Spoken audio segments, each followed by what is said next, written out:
الله الرحمن الرحيم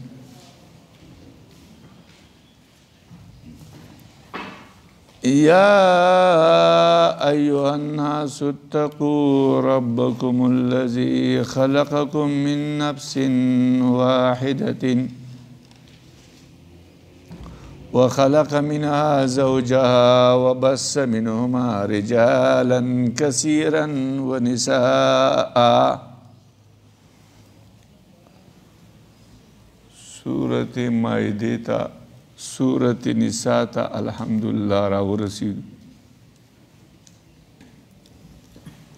پدې سورة نساء کې اختلاف دے چې دا مدنی صورت دی که مکی دی. بعض علما ذکر کوي چې دا صورت مکی دی، په دلیل کې دا وایي چې ان الله یامرکم. دغه آیات نازل شوی دی په مکه کې اتفاقاً.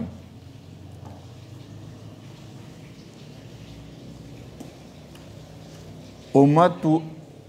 ټول په دې باندې دی د دغه چند افرادو نه علاوه چې سورة نساء مدني دی.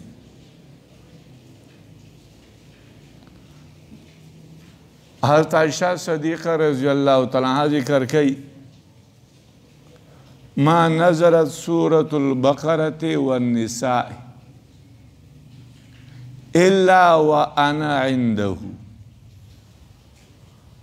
حضرت عائشہ رضی اللہ تعالی عنہ ذکر کئی چې سورة بقرہ او سورة نساء ندے نازل شوے مگر زه د رسول علیہ السلام سره ورسوم. او د حضرت عائشہ صدیقہ رضی اللہ تعالی عنہ واده دا بالاجماع په مدینه کې شوی. نو چې دا صورت نازل شو حضرت عائشہ د رسول علیہ السلام سره ورسره په مدینه کې ورسره، نو دا صورت بالاتفاق مدنی دی. د سورة نساء او د سورة آل عمران په مابین کې مناسبت دا دی چې سورة آل عمران د دې خاتمه وشوه په امر په تقوا سره چې واتقوا الله، او د دې صورت په اول کې الله و یا ایها الناس اتقوا ربکم. او چې په شعر کې داسې مناسبت راشي نو دې ته تشابه الاطراف وایي چې دا ډېر سخت مناسبت دی.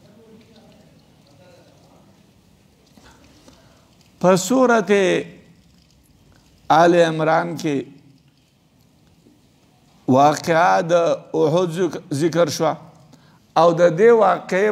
بقایا صحیحه هغه په دې صورت کې ذکر شوی دی سورة نساء کې. فما لکم فی المنافقین فئتین دغه آیات د صورت د واقع د احد سره متعلق دی او نازل شوی په سورة نساء کې. په سورة آل عمران کې واقعه قصه د حمراء الاسد ذکر شو او په دې سورة نساء کې هم دغه واقعې ته اشاره کیږي ولا تهنوا فی ابتغاء القوم. دا اشاره ده دغه واقعې د حمراء الاسد. په سورة آل عمران کې بیان د شبهاتو د نسواراو رد په هغو باندې و. په دې صورت کې بیان د مظالمو د اهل جاهلیت دی او په هغو باندې رد دی او اصلاح د احوالو د مؤمنینو ده. په سورة آل عمران کې تهذیب د نفوسو چې نفسونه ښایسته کوي په وحدانیت سره چې وحدانیت ومنئ، اتباع د رسول ومنئ په دې سره، او دلته تدبیر د منزل دی چې په کور کې چې اوسېږي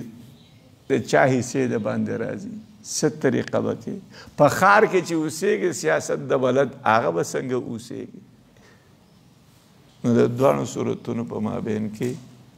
دا مناسبتونه دي. خلاصه د دې صورت د اول نه واخله تقریبا د 50 آیاتونو پورې په دې کې تدبیر منزل ذکر کیږي چې په کور کې سړی د چا باندې حق دی، مړ شي د چا حصه پې پاتې شي، ستا مال به څوک او د 50 نمبر آیات نه واخله د 115 پورې په دې کې سیاست د بلد اوسېږي بیان شوی او د دغه نه واخله تر آخره پورې بیان د خباثت د منافقینو د یهودو ترغیب د قرآن ته او طاعت د الله تعالی ته ترغیب دی. دعوه د صورت دفع د مظالمو ده. بسم الله الرحمن الرحیم. یا ایها الناس ای خلقو اتقوا ربکم ویرګئ تاسو در خپلنا. په ناس کې غلام عبد داخل لیکن نه په دې کې خلاف دی. بعض علما ذکر کوي چې دا پکې نه دی داخل ځکه چې یا ایها الناس راشي الته حکمی د روجي حکمی الته حکمی چې اختر منځله ځي د جمعې منځله ځي او دارنګې د جهاد حکمی نو په دغه ناس کې خدا داخل نه دی. په غلام باندې خو حج شو، صدقه شو، جهاد شو، دا پې نشته. بهتره خبره دا ده چې د یا ایها الناس نه وروسته کتلی شي چې وروسته کوم حکم راځي. په دې ځای کې تاسو څه ګورئ اتقوا ربکم تاسو ویرېږئ د رب خپل نه، د خپل رب نه ویرېږئ. نو په دې کې تقوا لکه څنګه حور لره پکار ده داسې عبد له پکار ده. نو بیا په دغه ناس کې عبد داخل دی. الذي هغه رب خلقکم چې هغه پیدا کړي تاسو لره من نفس واحد د نفس یو نه. النفس واحد آدم علیه السلام دی. علما ذکر کوي چې الله جل شانه د زمنګ د نبی آدم علیه السلام نه زمنګ د آدم نه مخکې 10 آدم نور پیدا کړي او په مابین د هر آدم کې به 1000 کالو او دا دنیا باقی و ورانه وروسته د هغو نه 50,000 کاله د هغو نه وروسته د دنیا ورانه پرته وه. بیا 50,000 کاله الله تعالی آباد کړه دنیا. بیا وروسته الله تعالی زمونږ پلار آدم علیه السلام الله پیدا وخلق منها او پیدا کړی دی الله تعالی د دې نه پس نه بیبي ده وبث منهما او خوره کړی دی الله تعالی د دې دواړو نه د آدم او د دې بیبینا رجالا کثیرا سړي ډېر ونساء او زنانا. واتقوا الله ویرګئ د الله نه الذي هغه الله تساءلون به چې تاسو سوال کوئ د یو بل نه په الله باندې او ویرګئ والارحام د صلې رحمینا ان الله بشک الله تعالی کان د علیم علیکم په تاسو باندې رقیبا محافظ نگهبان.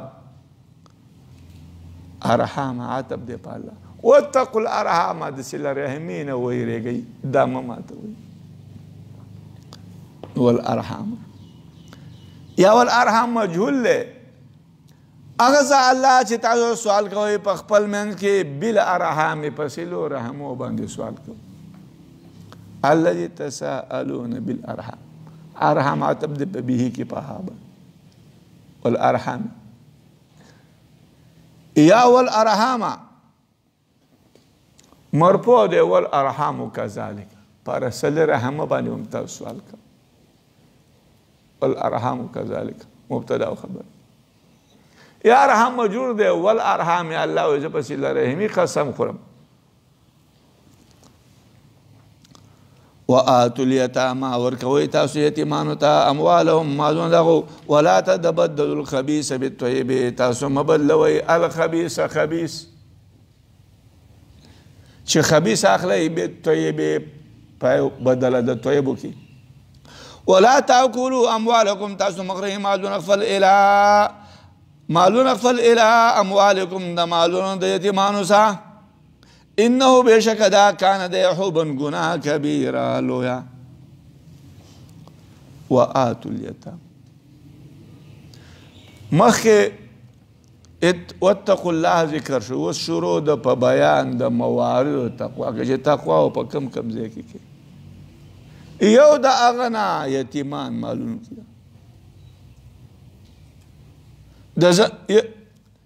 لہذا دا اوس قطع موارد د تقوا ذکر کې چې په دې ځایونو کې به تقوا یو سړی دغه پام نه چې د هغه سره ډېر مالو او دا د تره د زوی مال ورسه هغه د تره زوی یتیمو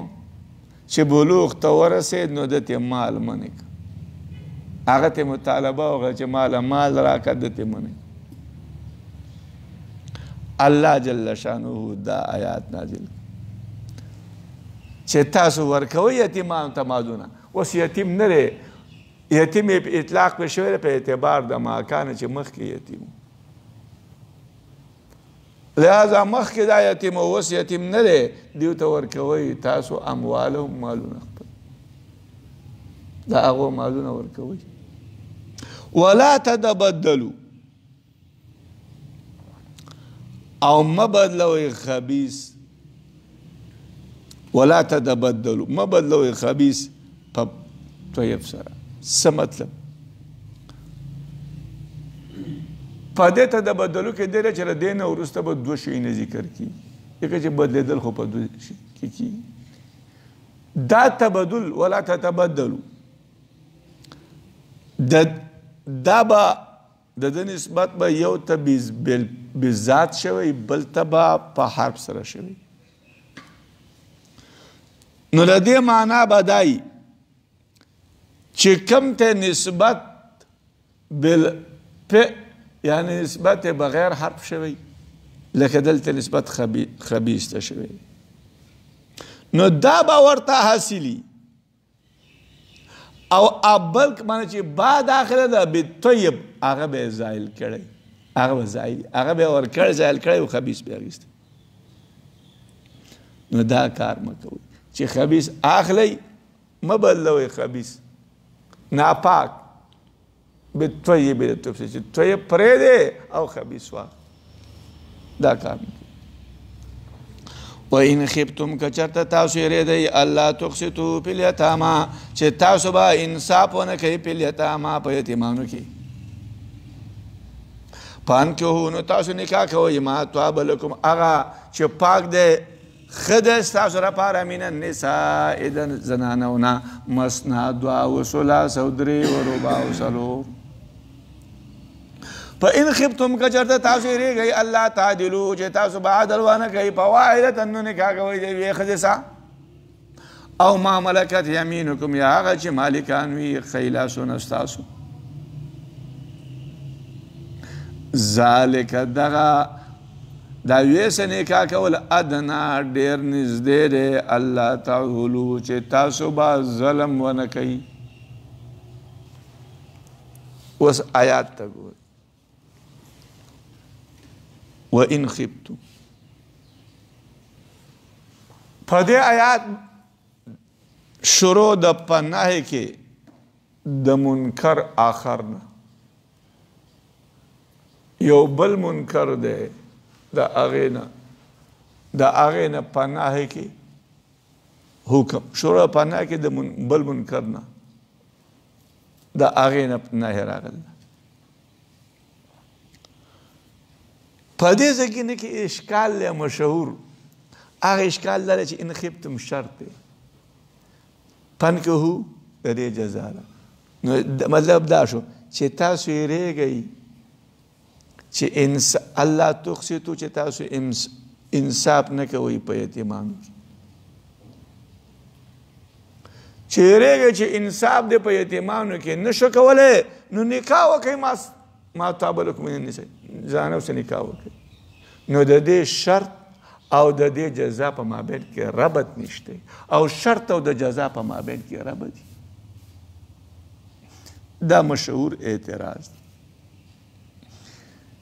د دې ربط حضرت عائشہ رضی الله تعالی عنها بیان کړل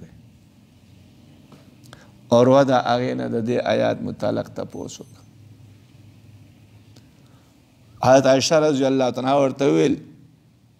چې ای خوریا اور ورته ویل د دې یتیمان نه مراد هغه یتیمه ده چې دا به د یو سړي په پرورش کې وه هغه سړی به د دې سره په مال د دې کې په صحبت په مال د دې کې شریک او هغه سړی به د دې مال او د دې جمال خوښاو نو هغه سړی هغه ولی د دې ښځې اراده به یې لرله چې د دې سره نکاح وکړي په خپله ورسره نکاح وکړي یا یې خپل زوی له ورکړي خو په غیر د انصاف کول نه په مهر کې په مهر کې به د هغې انصاف نه کوو او د هغې انصاف به په مهر کې ځکه نه کوو چې د هغې خو سکونه د ده به پرورش کوو نو الله جل شانه دغه خلق منع کو چې دیو نکاح د دغه یتیمانو سره کوي الا مگر مهر به بوله پوره کوي او امر هغه خلکو ته وشو چې د دغو نه ما سوا نورې زنانه چې دي د هغو سره نکاح وکړي چې دیو سره انصاف نشئ کولی نو د نورو زنانو سره نکاح وکړي نو اوس ربط راغی که تاسو یریږئ الله تقسطو چې تاسو انصاف نه کوئ په یتیمانو کې قسط انصاف ته وایي الله تقسطو فی الانصاف چې تاسو په یتیمانو کې انصاف نه کوئ نو چې انصاف پکې نه کوئ ظلم پکې کوئ نو څه وکئ تاسو چې دغه نو لهذا د دغه یتیمانو په ځای باندې د نورو سره نکاح وکئ او د دیو په مهر ته پوره نه ورکئ هغه په ځای پرېږده د هغو په ځای د نورو سره نکاح وکړه زنانه نور هم ډېرې زیاتې تعلق ربط راغی دا یوه معنا شو دویم دا دی چې دې خلکو به دا کار کاو چې په یتیمانو کې به انصاف نه کاو دوی معنی ته وګورئ په یتیمانو کې به څه کاو انصاف نه کاو نو چې کله به دیو په یتیمانو کې انصاف نه کاو او د یتیمانو سره حکم راغی چې تاسو د دیو سره ښه سلوک کوئ دا حکم راغی نو چې دیو خلکو به د یتیمانو سره انصاف نه کاو بل به څه چل کاو بل به د خپلو زنانو سره هم انصاف نه کاو عدل نه کاو هغه دا چې د څلورو نه به زیاتې زنانه کولې بیا به د زنانو باندې ظلمونه کول د او حقونه او حقوق به یې نشو پوره کولی نو الله داسې وایي چې تاسو یریږئ الله تقسطو فی الیتامی چې تاسو انصاف نه کوئ په یتیمانو کې په یتیمانو کې انصاف نه کوئ دا هم نه کوئ نو اوس حکم دا دی چې تاسو د زنانو سره باندې هم ظلم مه کوئ فلا تظلمو علی زوجاتکم په خپلو زنانو باندې ظلم مه کوئ د یتیمانو په حق کې خو احکام راله هغه کې انصاف کوئ خو که تاسو د هغو په حق کې انصاف نه کوئ نو لهذا د زنانو په خپلو زنانو په مابین کې هم ظلم مه کوئ نو دو حکم نه منه راله چې د یتیمانو کې انصاف کوئ دویم دا چې تاسو د خپلو زنانو سره په هغو سره ظلم مه کوئ دیو به ظلم څلور نه به زیاتې زنانه کوئ او په هغو حقوق به یې نشو پوره کولی نو الله حکم وکړو چې تاسو څلور زنانه کوئ د هغې نه زیاتې مه کوئ دو شو درېیمه معنا به دې ځای کې نه کې دا ده وان خفتم د دې حکم دا دی چې عربو به دا کار کاو چې د یتیمې سره خو انصاف کاو، یتیمې سره خو به ظلم کاو. او دا د عربو د معاشره وه چې د یتیمې سره هغو ظلم کاو. خو چې دغه یتیمه به کله په نکاح کې راله بیا به د هغې سره انصاف کاو. بیا چې په زوجه به شوه د هغې سره بیا عدل او انصاف کاو. نو الله وی و ان خفتم که چرته تاسو یریږئ الله تقسطوا فی الیتامی چې تاسو به انصاف ونه کوئ د یتیمانو سره، چې تاسو به انصاف ونه کوئ د چی سره؟ د یتیمانو سره. د یتیمانو سره به تاسو شی ونه کوئ انصاف. نو څه چل وکئ؟ لہذا دغه یتیمې تاسو په نکاح کې داخل کئ، په انکو تاسو نکاح وکئ هغه چې ستاسو خوښې دي، دوه دي، درې دي، څلور دي، لہذا زنان هم خوښې دي هغو سره نکاح وکئ او دغه یتیم هم پکې داخل کا، بیا به ورسره خود بخود انصاف کې، ځکه چې د عربو به دا چې د هغو سره به انصاف کوه، عدل کوه. چې کومه زنانه به په نکاح کې داخل شو هغې سره به عدل انصاف کوه. دا د دې مطلب دی. پن کو نکاح کوي ما ویل مراد ته من دی هغه زنانه چې خوښه ستاسو د مسنا دوه درې څلور د څلورو پورې اجازت دی. د دې نه معلومه شوه چې د څلورو نه اخوا د زنانو نکاح کول حرام دی. او د رسول علیه السلام چې د نهو زنانو سره نکاح کړی دی هغه باندې به بحث انشاءالله راشي. هغه خصوصیت د نبی دی. غیلان سلمی ایمان اسلام راوړی و او لاندې د هغه نه لس زنانه وي، لس زنانې په نکاح کې. نو نبی علیه السلام ورته ویل امسک اربعا څلور زنانه وساته و فارق سائرهن و باقي جدا کړه. قیس بن حارث اسلام راوړی او لاندې د دې قیس نه اته زنانه وې. نبی علیه السلام ورته ویلو چې غوره کړه دې نه څلور راوغ او پرېږده باقي. او په دې باندې خو اجماع چې د څلورو نه زیات زنانه په نکاح کې اخیستل جایز دي. فإن خفتم که چرته تاسو یریږئ چې عدل به ونه کوئ نو بیا درې او څلور دوه مه اخله، فواحدة بیا نکاح د یوې سره وکړه. که تاسو یریږئ الله عدل نو بیا د یوې سره نکاح کوه. دغه یوې سره چې ته نکاح کوې دغه کافي ده، ځکه چې عدل نشي کولی، انصاف نشي کولی. او ما ملکت ایمانکم یا د انزو سره په انزو باندې خپل وخت تېروئ. دا مطلب ذالک دا د یوې سره نکاح کول ادنا ډېر لایق دی، الله ادنا ډېر نږدې دی. الله تعولو چې تاسو به الله تعولو چې تاسو به ظلم ونه کړئ. الله تعولو امام شافعي د الله تعولو ترجمه کوي ذالک دا د یوې سره نکاح کول ادنا ډېر نږدې دی الله تعالی چې ستاسو عیال به زیات نشي. عیال به ستاسو زیات نشي. دا خبره امام شافعي د چا منسوب کړله، خو دا د تعولو معنا نه ده چې ستاسو عیال به زیات نشي. نو د دې آیات نه بیا بعضې خلک د استدلال کوي په منصوبه بندۍ باندې چې منصوبه بندیانې کوئ ځکه چې دغه نږدې دی اقرب دی الله تعولو چې ستاسو عیال زیات نشي. نو په دې آیات کې دی و چې د زیاتوالي د عیال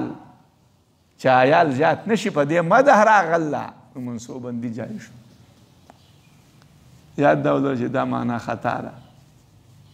دا معنا د الله تعولو په دې ځای کې نکې نه ده. یا الله تعولو دا معنا له بعد ویل دا یوې سره نکاح کول نږدې دی الله تعالی چې تاسو به فقرا نشئ، تاسو به باندې به فقر را نشي، تاسو به فقرا نشئ. دا دې آیات نه معلومه شوه چې د انځو سره نکاح کول جایز دی. د دې نه معلومه څه شوه چې انځو سره نکاح کول سره جایز. فواحدة د یوې سره نکاح کوئ او ما ملکت ایمانکم یا د انځو سره. او په بل آیات کې به راشي ومن لم یستطع منکم طولا ان ینکح المحصنات المؤمنات فمما ملکت ایمانکم. نو د بل آیات د معلومه شوه چې د انځو سره به نکاح هلکه چې طاقت د څه شي نه لري، د حرې نه لري.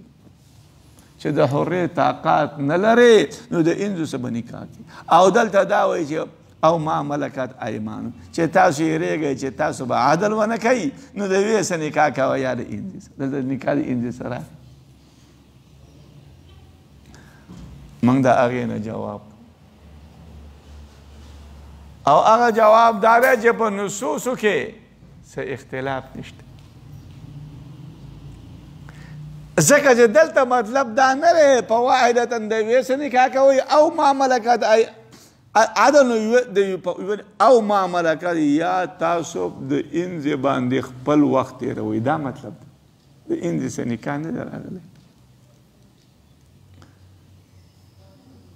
دا چې د انځې سره نکاح کوه. یا او ما ملکت ایمانکم په هغه وخت کې دی چې ستاسو ته د اصلي ښځې طاقت نه لري. نو هلته چې کوم تفصیل دی هغه دلته دی چې د اصلي ښځې سره ته طاقت د نکاح نه لرې نو لهذا او ما ملکت ایمانکم انځې سره نکاح کوه. دا مطلب.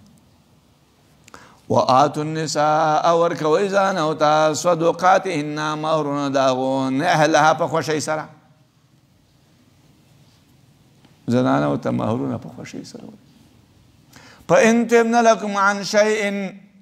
که چرته په طیب نفسه زنانو پرېښو تاسو ته چې شی منه د دې مهر نه نفسا په خپل نفس د خپل خوشحالۍ نه د زړه د خوشحالۍ نه فکلوه نو تاسو خورئ هغه لره هنیئا مزهدار مرئیه محمود العاقبت. د دې نه معلومه شوه چې مهر حق د ښځې دی. لهذا ښځه په مهر کې تصرف کولی شي. خاوند ته یې پرېږدي ست یې معاف کوي ست یې دا د هغې حق. ولا تؤتوا السفهاء تاسو مه ورکوئ السفهاء بعقوبة اموالکم مالونه ستاسو اللاتي هغه مالونه جعل الله چې ګرځولی دی الله تعالی ستاسو لپاره قیاما ذریعه سبب د پاره د قیام سبب د پاره د ودرېدلو سبب د پاره د روزۍ چې دا ستاسو روزي را ګرځول د قیام روزي. قیام سبب د قائم کېدلو سبب د ودرېدلو چې ته ودرېږې نو هله ودرېږې چې ته مال درسره ولګي چې خوراک څه درسره نه نو لوېږې به. ورزقوهم فیها تاسو رزق ورکړئ هغو ته فیها په دې مال کې وکسوهم او تاسو ور واغوندوئ هغو ته وقولو لهم قولا معروفا او تاسو وایئ هغو ته قولا وینا معروفا نیک. یتیم دی ستاسو د هغه مال در سره لهذا اوس هغه نه پیږي د مال په استعمال نه پیږي نو هغه یتیم مال به ته هغه ته نه حواله کړي. البته ځکه چې په دې مال کې خو قیام دی په دې مال کې خو معاش ګرځولی د الله ستاسو لپاره چې ګرځولی د الله ستاسو لپاره قیاما معاش په مال کې خو معیشت دی. نو سبا کې یتیم له به نه ورکې البته د یتیم ضروریات به ته پوره کې رزق به هغه له ورکې کپړه به ته ورکې که بیمار شو د هغه علاج به وکړي او هغه ته به نرمه خبره وي چېرې ته فلحال د مال کنټرول کولو د مال د استعمالولو مستحق نه. د دې نه معلومه شوه چېرې ته په یوې خبرې نه یېرېږې چېرې په دې کې اسراف راځي هغه کار به نه کړي. لکه سپېله چې مال ورکړي او د اسراف پکې راځي هغه به ایسته وړاو کړي. وابتلوا الیتاما تاسو امتحان واخلئ د یتیمانو حتی تر دې حد پورې اذا بلغوا النکاح کله چې ورسیږي هغو النکاح نکاح ته فإن آنستم منهم رشدا که تاسو معلومه کړه د هغو نه رشدا هدایت فاتبعوا الیهم اموالهم نو تاسو ورکړئ هغو ته اموالهم مالونه خپل مالونه د هغو ورکړئ ولا تأکلوها او تاسو مه خورئ دې مالونه لره د مالونو د یتیمانو لره اسرافا په اسراف سره و بیدارن او په بېدردۍ سره ای یکبرو چې غټیږي او ومن کان غنیا او هغه څوک چې غني و فلیستعفف نو پاک دامن دې طلب کړي ومن کان فقیرا او هغه څوک چې فقیر و فلیأکل بالمعروف نو ودې خوري هغه بالمعروف په نیکه طریقه فاذا دفعتم الیهم کله چې تاسو ورکوئ هغو ته اموالهم مالونه د هغو فاشهدوا علیهم نو تاسو ګواهان ونیسئ په هغو باندې وکفا بالله حسیبا کافي دی الله تعالی حسیبا حساب کوونکی وابتلوا الیتاما یتیم مال ستاسو در سره وسه یتیم ستانه مال غواړي تر هغه امتحان واخله چیرې دا په دې مال باندې استعمالولی شي صحیح که نه شي داسې نه چې څوک یې ته ووایي مال ترې واخلي حتی چې کله ورسېد نکاح ته کله ورسېد بلوغ ته ورسېد نو بیا یتیم نه دی بیا مال راواخله هغه لی ورکړه او حتی یبلغ اشده چې ورسېږي ځوانۍ خپل ته چې هغه 18 کاله دی ابن عباس رضی الله ویلي چې ځوانۍ ته ورسېد نکاح ده چې 18 کالو ته ورسي ځوانۍ ته ورسي لهذا مال اوس خپل مال دا صحیح استعمالولی شي 18 کالو ته رسېدلی دی خو بیا هم د مال په تر استعمال باندې نه پوهېږي کوم ذهن دی مال ته ضایع کېږي نو بیا تاسو څه وکئ که تاسو محسوسه کړه د دیو نه رشدن هدایت چېرې دا هدایت دي د مال په استعمال باندې پوهېږي نو هله وله مالونه ورکوي و بیدار مبادرت جلتۍ ته وایي تاسو مه خورئ د مال د یتیم په اسراف سره و بیدارن او په جلتۍ سره چې تاسو جلتي کوئ تاسو جلتي کوئ او د یتیمان خورئ ایکبرو چې دا به غټ شي چې دا یتیمان به غټ شي نو لهذا بیا ځوانه مطالبه وکړي نو د هغه د غټېدل نه مخکې د هغه مال ته خورئ دا کار مه کوئ ومن کان فقیرا هغه څوک چې فقیر نو ودې خوري د یتیم مال بالمعروف په نیکه طریقه په دې اشکال دی چې د یو سړی فقیر دی چې دا فقیر هم دی دا د یتیم مال څنګه خوري د یتیم مال خوراک خو د دې لپاره جایز نه دی ومن کان فقیرا چې فقیر دی نو هم د یتیم مال به نه خوري علما ذکر کوي چې دا آیات منسوخ کړلی وروسته یو آیات را روان دی هغه دا دی ان الذين ياكلون اموال اليتامى ظلما انما ياكلون في بطونهم نارا چې د یتیمانو مال خوري نو په ظلم سره دا خوري په ګېډو خپلو کې اور نو هغه آیات راولګېد دا آیات منسوخ چې فقیرو هم به د یتیم مال نه خوري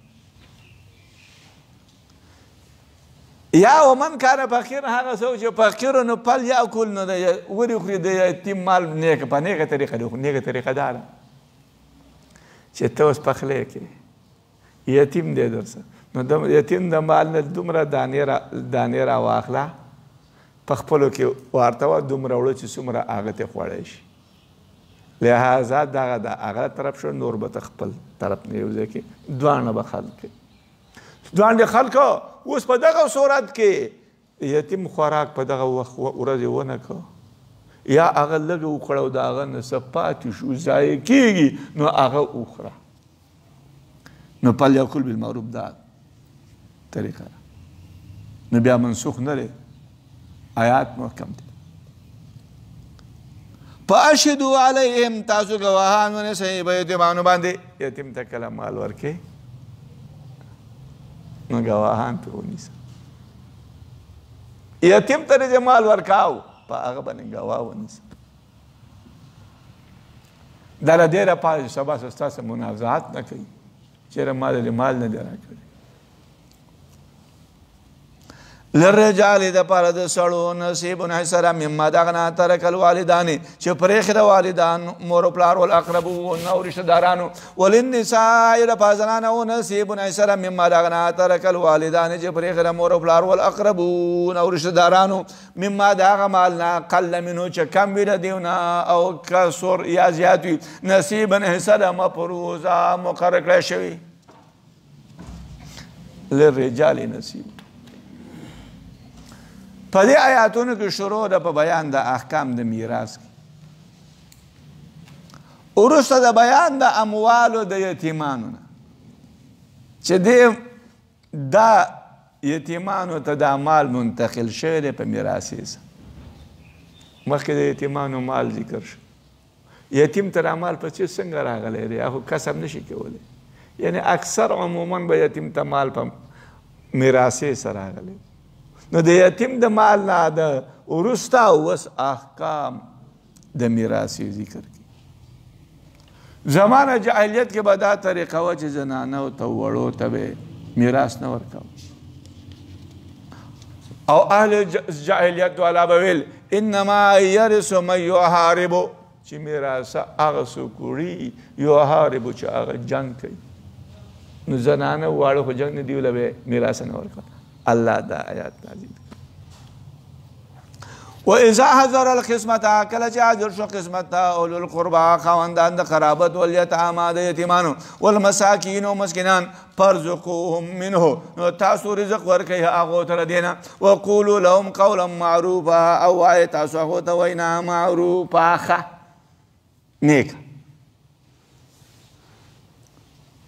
دې زګین ته وګورئ تقسیم وسکه مالونه تقسیموي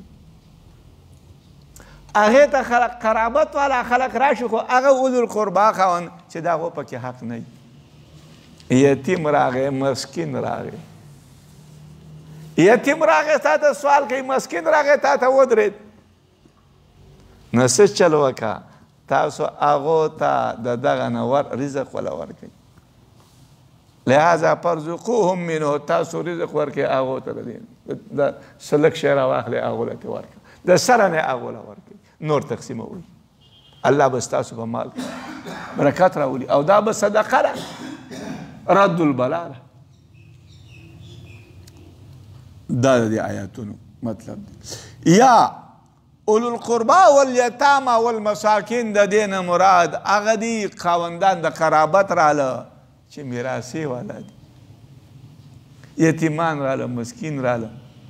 خپل یتیمان دي خپل مسکین دي په دې مال کې حصه ده نو هغو له شی وکړئ لږ شی هغو له ته ورکړئ چې دا لږ شی ته واخلئ کجورې تقسیموئ لہذا مستحق دغه راغلی دي د چا چې پکې حصه ده هغه راغلی دي یتیمان دي هغو له لږ شی ورکړئ دا تاسو وخورئ نو دا جایز دی او بعض علما ذکر کوي چې دا آیات منسوخ شوی دی په آیاتونو د میراث سره آیات د میراث سره دا منسوخ کړی وليخشى الذين وديريږي هغه کسان لو ترکو که چېرته هغو پرېښې وې ودیریږي هغه خلک لو ترکو که چېرته پرېږدي هغو من خلفهم وروسته د خپل ځان نه ذریتن اولاد ضعافن ضعیفګان خافو علیهم چې یېرېږي هغو په دیو باندې فلیتقوا الله ویېرېږي هغو د الله نه او وی د هغو قولا سدیدا وینا نیکه سیده څه مطلب پردی یتیم دی د هغه ستاسو مال در سره دی هغه مال هغه له ورکړه دا سړی د دې نه ویېرېږي چې زما نه وروسته زما بچي اولاد ضعیفه پاتې شي او مال یې د چا څه ورسوي او څوک یې نه ورکوي دا به څومره د افسوس او د غم خبره نو لهذا چې په خپل زوی باندې ته خفه کېږي نو دارنګې چې د پردي زامنو پردي یتیمانو حق درسه درسو هغه هغو ته ادا کړه هغو نه مه منې کوه ان الذين بشکا خلق یاکلون چې خوري هغه اموال الیتاما مالون د یتیمانو ظلما بظلم سره انما بشکا یاکلون خوري هغه په ګډو خپلو کې نار اور وسيصلون او د داخلي کې باغو سایرا اور سيزون کې تا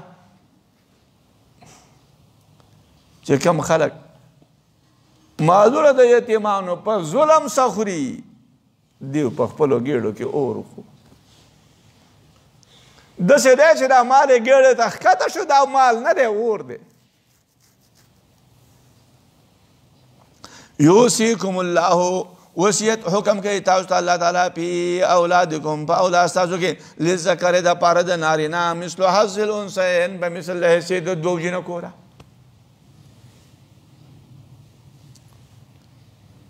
آیات تخکته وګورئ بیا به بحث کوو فإن کن که چېرته و دغه اولاد نساء جنکه وې فوق اثنتین پاسه د دوو نه فلهن نو د دغه جنکو لپاره ثلثه دوه تهایي دي ما د هغه ترکه چې دی پرېښي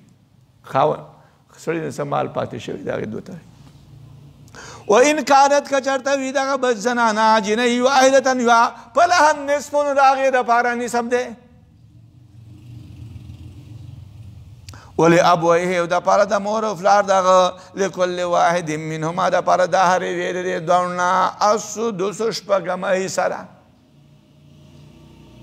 مما د هغه نه ترکه چې هغه پرېږدي ان کان له که چېرته و د دغه مړي لپاره اولاد فإن لم یکن ولد بچی که نه و د هغه لپاره ولدون بچی وورثه ابواه میراث وړه د هغه مړي نه ابواه مور او پلار د هغه پلې امي نو مور د هغې لپاره الثلث ثلث دی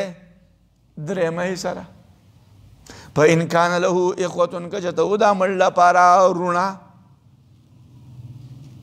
پلې امي نو مور د هغه لپاره السدس شپږمه ده من بعد وصیت وروسته د وصیت نه یوصي بها چې وصیت کړی مړي په دې باندې او دی نو وروسته قرض نه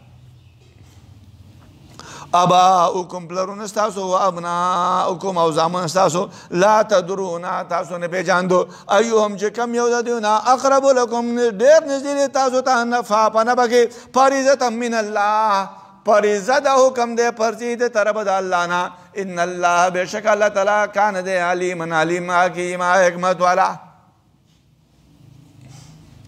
یوصیکم الله اوس آیات ته ګورئ تاکیدی خبره ته وصیت وایي یو که سړی مړ کېږي نو په هغه وخت کې هغه تاکیدي خبره کوي کلکه مضبوطه خبره کوي نو په دې ځایونه کې د وصیت نه مراد تاکیدي خبره ده لذکر دپاره د نارینه حصه د دوو جینکو ده مال چې تقسیمې نو یو الک برابر د دوو جینکو سره دی دا مطلب یو سړی دی پنځه وروڼه پاتې شو او صرف پنځه خویندې دي نو پنځه وروڼه څومره شو لس جینکۍ شو په منځله د لس جینکو شو او پنځه جینکۍ شو پنځه شو مال به پنځلس ځای کې دوه حصې به ترې اخلې هلک له به ورکوې یوه حصه به ته جینۍ اخلي اشکال په دې ځګینه کې دا دی چېرې زنانه خو ضعیفه ده کمزورې ده خدمت نشي کولی نو پکار دا و چې د دې مال میراثي حصه زیاته وي علما د هغې نه جواب کوي چې د ښځو حصه الله کمه ګرځوله ځکه چې د دوی عقلونه ډېر کم دي دین د دوی کم دی هن ناقصات العقل والدین دي بل دا چې خاوندان په دیو باندې خرچه کوي د دیو نفقه کپړه دا خو په خاوندانو باندې بل په زنانو کې شهوت اشتها دا زیات دی نو ډېر مال که دیو له ورکې نو دا سبب ګرځي د پاره د فجور د دیو به فجور فسق فجور کوي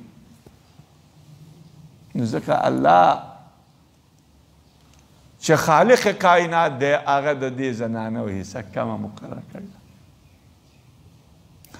انبیاء د چې کوم مال ما پاتې شي نو هغه نه تقسیمي میراثه کېږي نه موږ بار بار ویلي نبی علیه السلام ویل الله نور رسول زمونږ نه میراث نشي وړی ما ترکنا کم چې موږ پرېښی دی صدقه صدقه ده په او دا چې راغله چې ورثه سلیمان و داود نو هلته وراثت د علم مراد دی د مال میراثت نه ده مراد ولې داود علیه السلام خو ډېر زامن نور نو سلیمان علیه السلام پکې څنګه یوازې میراث وړي هم میراث له مال ده فإن كنا که چرته وی دا اولاد زیجنکی وي نو بیا او د دوو نه زیاتې وي نو فلهن ثلثا د هغو لپاره 2 ثلثه دي هغه چې پرېښي یو سړی مړ شو د هغه 3 فإن كنا د دوو نه 3 جنکۍ پاتې شو یو یې تره پاتې شو مال به 3 ځای کې 2 حصې به راواخلې جینکو له به یې ورکې باقي چې کم پاتې شو به یې تره واخلي و ان کانت واحدة که چېرته یو سړی مړ شو د هغه یوه لور وه فلها النصف نو د هغې دپاره نیم مال دی قرآن سړی مړ شو یوه لور یې پاتې ده نو نیم مال به داخلي نور چې نور رشته دارانو هغه دی ولی ابویه د مور او پلار د دې مړي دپاره د هر یو بله سدس دی مما ترکه که چېرته هغه پرېښی که چېرته د هغه دپاره مما د هغه نه ترکه چې پرېښی هغه که چېرته د هغه دپاره ولدي سړی مړ شو زوی م دی مور یې د پلار یم ده نو مور او پلار به شپږمه حصه واخلي بقایه مال له چا دی بقایه مال له دقه زوی دی او ولد هم داسې دی او نوسی هم داسې دی که نوسی و نو هم دا مور او پلار له شپږمه اخلي نور یې د نوسي ده دې خوا وګورئ که اوس د دغه مړي دپاره ولد نشته او میراث یې مور او پلار دي مور او پلار یې میراث وړي بچي نشته نو مور به یې 3مه حصه واخلي او باقي حصه به پلار اخلي دا ټوله مال پلار شو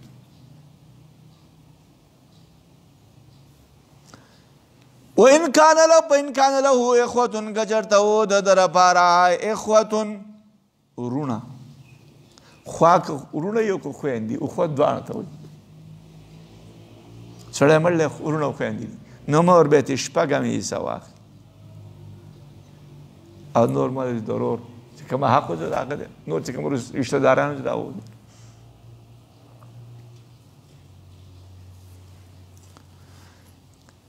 البته ما چې د مړي تقسیمېږي د وصیت نه وروسته چې کوم وصیت یې کړی هغه به ترې وباسي دین قرض چې و هغه به ترې وباسي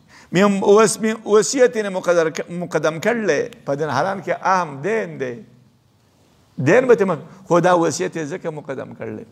من بعد یوصي چې وصیت کوي دا مړی په دې باندې دا وصیت یې د دې لپاره مقدم کړلی چې عربو به د وصیت اهتمام نه کاوه نو د اهتمام دپاره چې وصیت به اهتمام کوي هغه به ناپیژئ اباؤکم و ابناؤکم دا جمله الله دې لپاره ویله چې دا مالونه تقسیم ما تاسو ته پرې نه ښودل چې تاسو یې تقسیم کوئ بلکې دا مالونه الله په خپله تقسیم کړه ځکه چې ته نه پېژنې چې ما ته پلار نږدې دی دې مړي ته او که دې ته زوی نږدې دی کوم یې ورته په نفع کې نږدې دی الله دا پېژني نو ځکه الله تقسیم کړه چې دا حق په کار دی ده ولکم او ستاسو لپاره نصف ما نیم د هغه مال دی ترکه ازواجکم چې پرېښی بیبیانې ستاسو ان لم یکن لهن ولد که چېرته نه وي د هغو لپاره ولد اولاد د دې ښځو لپاره فإن كان لهن ولد که چېرته د دې ښځو لپاره ولد اولاد وي فلکم الربع نو ستاسو لپاره 4 حصه مما د هغه نه ترکنه چې ښځو پرېښي من بعد وصیت وروسته وصیت نه یوصین بها چې وصیت وکړي ورته وصیت ده چې وصیت وکړي هغو په دې باندې او سره دین نه قرض نه ولهن الربع د دې ښځو لپاره الربع 4 حصه مما د هغه نه ترکتم چې تاسو پرېښئ ان لم یکن لکم ولد که چېرته نه وي ستاسو لپاره اولاد فإن كان لكم ولد که چېرته ستاسو لپاره اولادو فلهن نو د ښځو لپاره الثمن اتم حصه مما د هغه نه ترکتم چې تاسو پرېښئ وروسته د وصیت نه توصون بیا چې تاسو وصیت کړی په دې باندې او د نو وروسته د قرض نه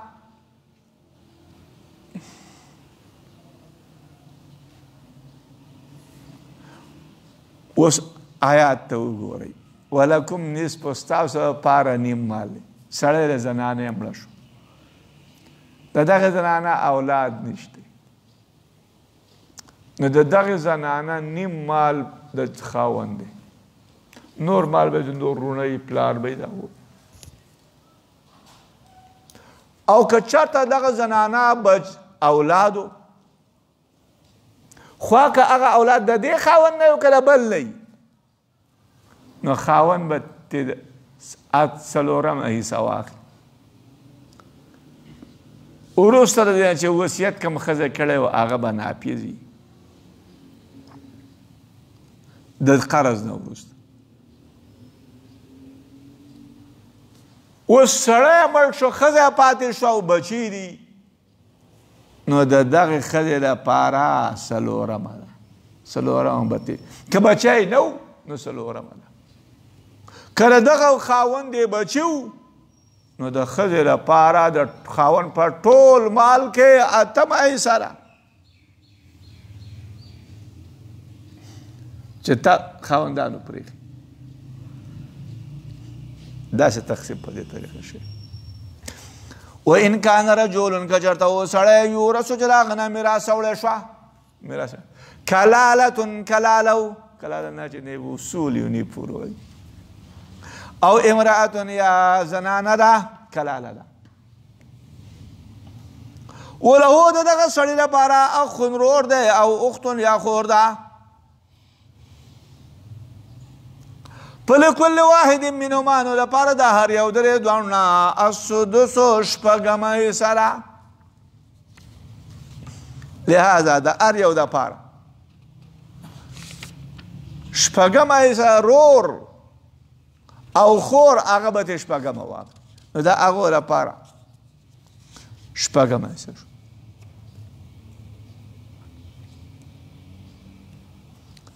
اوس تاسو ګورئ په دې ځای کې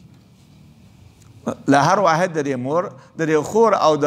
ورور دپاره شپږمه ده فإن کانو که چېرته و دا وروڼه او خویندې اکثر من ذلک د دغه نه د دغه نه زیات دي د یوې نه زیات دي فهم نو شرکا او ټول شریکان دي په ثلث په درېیم ثلث کې من بعد وصیت وروسته د وصیت نه یوصی بها چې وصیت کړی شوی په دې باندې او د وروسته د نه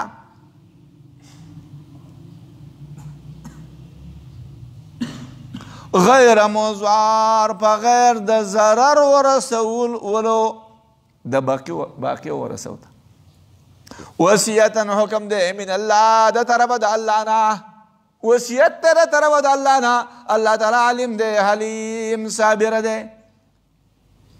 ګوره یو سړی دی چې د هغه نه میراث وشي کلاله دی کلاله مصدر په معنا د کلال دی کلال ستړیوالی ته وایي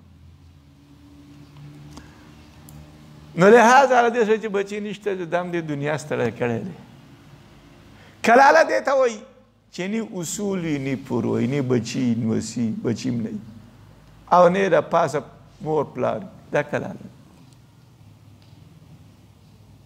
نه پلار پاتې او نه اولاد پاتې دې د کلاله او امرأة یا یوه ښځه داسې کلاله ده د هغې هم څوک نشته او د دغه سړي لپاره رور او خور دی رور دی یا خور دی نو لهذا دا رور یا خور هر یو به شپږمه اخلي نو رور او خور دپاره څومره حصه شوه شپږمه دلته کې د رور او خور دپاره شپږمه راله خو په دې قرآن کې چې وروسته د آیات را روان دی د سورت نساء په آخر کې قل الله يبتيكم في الكلالة إن امرؤ هلك ليس له ولد وله أخت فلها النصف ما ترك ورسته وله نیم ذکر کړل دا خو تضاد نه دی یو سړی مړ شو کلاله دی د هغه لپاره ولد اولاد نشته او د هغه لپاره خور ده نو الله وایي فلها نصف ما ترک چې د دغه دپاره وله خور د خور دپاره نیم مال دی نو لهذا هلته کې خو وله نیم ذکر شوی دی موږ وایو چې دا د خویندو پاره ښه دی دې خوا وګورئ په دې ځایونه کې مراد د ورور او خور نه هغه دی چې په مور کې ورسره شریکي نو هغه خور او ورور چې د مور نه هغې دا حکم دی او کوم ورور او خور چې حقیقي و نو د هغې حکم وروسته راغلی دی چې وله خپلها نصف نصف د هغه خور دپاره دی چې هغې خپله د پلار او د مور خوري دا مطلب دی تلک دغه حدود الله حدونه د الله دي الله حدونه دي ومن یطع الله هغه چا چې اطاعت وکړو د الله د رسول الله یدخلو نو داخلېږي به هغه یدخلو داخل به کې الله هغه لره جنتونو ته چې بهیږي به لاندې د هغې نه ولې همیشه وی په دې جنتونو کې وذلک دغه الفوز العظیم کامیابي ده العظیم لویه حدونه پولو ته وایي پولې دي د الله پولې دي لهذا له دغه حدودونه به اخوا نه تېرېږي که له دې نه تېر شوې پردي حد ته ور واوښتې نقصان دې وکړو ومن یعص الله هغه چا چې نافرماني وکړه د الله ورسول او د رسول الله ویتعد حدوده تجاوز یې وکړه د حدونو د الله نه یدخله الله به داخل کې هغه لره ورته همیشه به یې په دې کې ولو د هغه لپاره عذاب دی مهین د ذلت چې نافرماني د الله او د رسول کوي د ټولو احکامو د الله نافرماني کوي د رسول ټول احکام یې نه کافر شو نو ځکه یې ورته ویل چې خالدن فیها هغه په دې جهنم کې همیشه دا مطلب واللاتی هغه زنانه یاتین الفاحشة چې راځي بې حیایۍ ته من نسائکم د زنانو ستاسو نه فاسترشدوا علیهن تاسو ګواهان ونیسئ په هغو باندې اربعة څلور منکم ستاسو نه فإن شهدوا که چېرته هغو ګواهي وکړه فامسکوهن نو تاسو بند کړئ دې زنانو لره په کورونو کې حتی تر دې حده پورې یتوفاهن الموت چې وفات کړي هغو لره مرګ یا وګرځي الله تعالی لهن د هغو لپاره سبیلا لار شروع ده په بیان د بعضې احکامو کې چې متعلق دی په سړو او ښځو پورې د میراث د احکامو نه وروسته اوس هغه احکام ذکر کېږي چې هغه د سړو او ښځو سره متعلق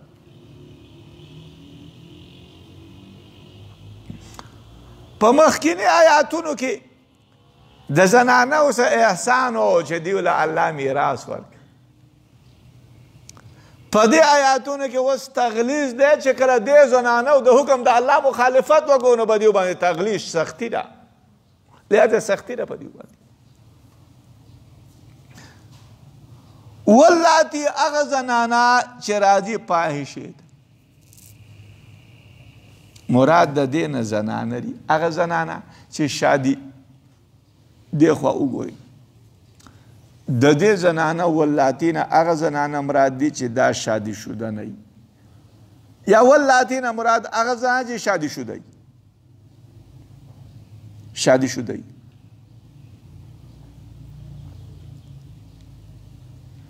نو چې شادي شده زنانه دي واللاتی او راځي بدکاری ته ستاسو نه نو څلور ګواهان پې ونیسئ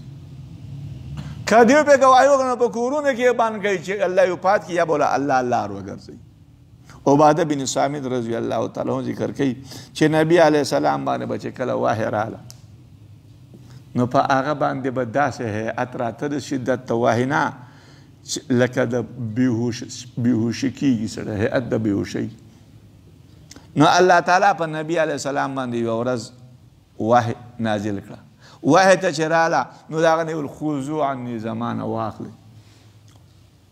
او یجعل الله سبیلا زمان لار واخلي الله د دیو د پاره لار وګرځوله السیب چې کوم شادي شو دی نو سل دوروي به وه او رجم دی په ګټو باندې نو شادي شو د خزر لپاره سو حد شو دوا سل دوره رجم دی او رجم دی په څه باندې په ګټو باندې او کوم زنانه چې غیر شادي شو دی نو د هغې لپاره سل دورې دي یو کال شل دي نو لهذا او یجعل الله لهن سبیلا دغه واضحه شوه چې لار د دوی دپاره دا نو دغه آیات راولګې دا حدیث راولګې دا آیات منسوخ یا د دې آیات وضاحت یې وکړو چې الله به د دوی دپاره لار وګرځي بیا دغه حدیث هم وروسته منسوخ شوی دی په آیات سره هغه آیات سره الزانیة والزانی فجلدوا كل واحد منهما 100 جلدة فجلدوا وكل واحد هر یو ځای نو سل دوري نو زانیه او زناکار فجلدوا وكل واحد هر یو ځای سل دوري نو سل دوري شو زناکار لپاره سل دوري شو او دار رجم او حد په هغه ښځې چې شادي شوی دی هغه منسوخ شوی دی او ناسخ ولا د معاذ اسلمي واقعه ده چې په معاذ اسلمي رضی الله تعالی بدکاري کړې و رسول الله صلی الله علیه وسلم ته رجم حد په جاری نه کړي سل دوري وه نو لهذا دا حدیث منسوخ شوی ولا ځانې هغه دوه سړي ولا هغه زنانه او سړی یأتیانها چې راځي هغه دې بدکاری ته منکم ستاسو فآذوهما نو تاسو ضرر ورسوئ هغو ته فإن تابا که چېرته هغو توبه ویسته و اصلحه او عمل صالح وکړو فأعرضوا عنهما نو تاسو مخ واړوئ د دې دواړو نه بېشکه الله تعالی کانه دی توابا ډېر توبه قبلونکی رحیمه مهربان واللذان د واللذان نه هغه زنانه او هغه سړی مراد دی چې دې دوانه غیر شادي شوی نو په مخکې واللاتې پاکې د شادي شوده حکم و په دې کې واللذان یأتیانها په دې کې حکم د چا دی د هغه جینۍ او د هلک چې هغه شادي شوده نه وي د هغو په اوله ضرر ورسوي دا خو دې دواړو آیاتونو باندې بحث نه دی پکار ځکه دا دواړه منسوخ دي نو ځکه چې دا منسوخ شوی دی الزانیة والزانی هغه سره منسوخ شوی سورة نور په آیات سره دا منسوخ بعض علما ذکر کوي چې نسخ نشته بلکې واللاتی هغه زنانه چې زنانه په خپل منځ کې د یو بل سره بدکاري کوي نو هغه د هغه متعلق دی نو هغه فامسکوهن فی البیوت په کورونو کې وساتئ حتی چې الله یو پات کړي بار ته مو باسي یا په کورونو کې وساتئ چېرته بوته نه تښتي بل طرف ته لاړې نه شي یا به الله دوی لپاره لار راوګرځوي او دا واللذان هغه دوه هلکان چې هغه په خپل منځ کې بدکاري کوي دا د هغو متعلق د آیات دی او حکم د زنا هغه په صورت نور کې ذکر شوی دی نو نسخ پکې بیا رانغی انما التوبه بشک توبه علی الله فالله باندې للذین خلقوا پر يعملون السوء چې عمل کوي هغه د ګناه بجهل کې نه پوهې سره ثم يتوبون من عن قريب بیا توبه وباسي هغه من قريب دې نږدې نه فاولئک دا خلق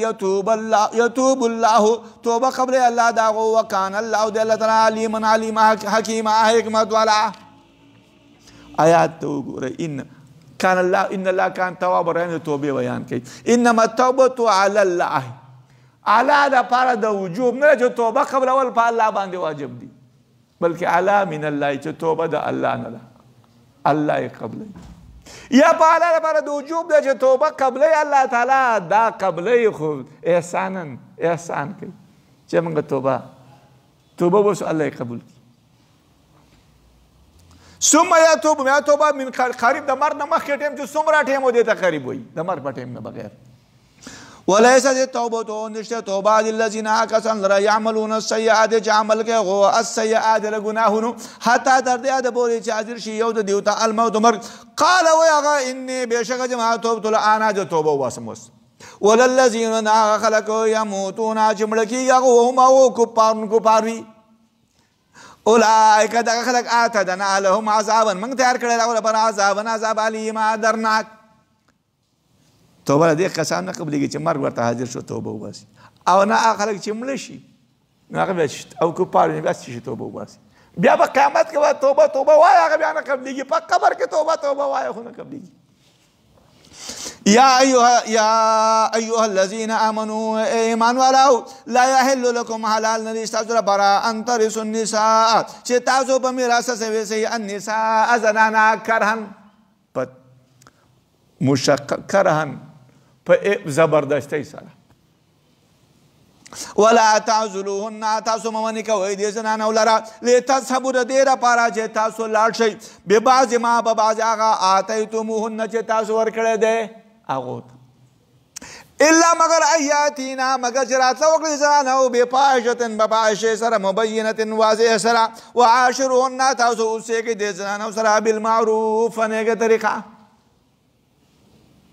فإن كرهتموهن كجرت تاسو بد غني زنانو نه فعسى قريبا أن تكرهوا شيئا چې تاسو بد وګڼئ یو شی او وګرځي الله تعالی په دې کې خیرا کثیرا او وګرځي الله په دې کې خیرا خیر کثیرا ډېر آیات ته وګورئ په زمانه مخکې آیاتونو کې منع وه د ظلم د جاهلیت نه په حق د زنانو د میراث کې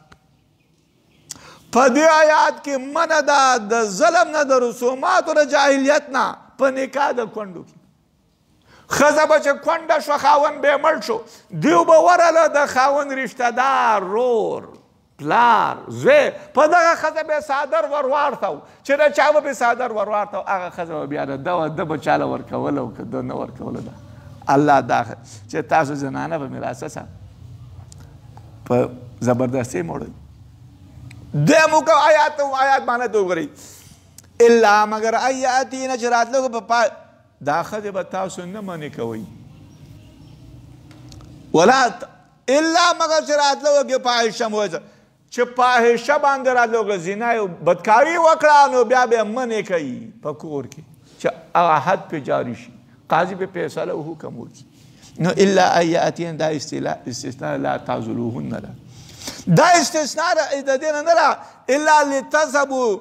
د دې نه چې تاسو لاړ شئ په بعضې هغه مال چې تاسو ورکړلی کوم محرم چې ورکړلی هغه ته اخلئ دا ته ما اخلئ مګر په هغه وخت یې ته اخلئ چې دیو فاحشه بدکاري وکړه دا حکم نه دی دا مطلب نه دی ځکه چې ښځه بدکاري هم کړله ام مهر د هغې حق دی دا مطلب